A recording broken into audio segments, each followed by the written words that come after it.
За эдийн засгийн хүндрэлтэй нөхцөл байдалтай уялдаад мэдээж татварлагчид маань санхүүгийн хүндрэл дотроо төлөхөд нь учирж байгаа.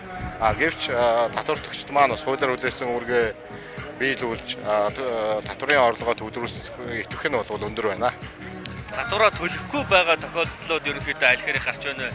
Жижиг аж ахуйн нэгжүүд бол тэр тусмаа төлөхгүй байх хэрэгсэл өндөр баг тийм. За ерөнхийдөө эдийн засгийн хүндрэлтэй байдлаа шалтгаалаад мэдээж таны хэлдгээр жижиг дунд аж ахуйн нэгжүүдэд бол татварын орлогоо төлөхөд нь тодорхой хүндрэл учирч байна.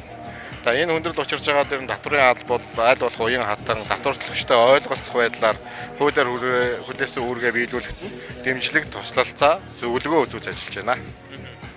Жил дотор багтаагаад татваруудаа төлж болох одоо сар сарынхаа татваруудыг ерөнхийдөө татварын хуулиар зохицуулсан харилцаа бол хууль заасан хугацаанд татвараа төлөх үүрэгтэй. Хууль заасан хугацаанд татвараа төлөөгүй тохиолдолд бол хуулиар хариуцлага хүлээдэг болохыг манай татварлагчид манай хараарай. За баярлалаа. таны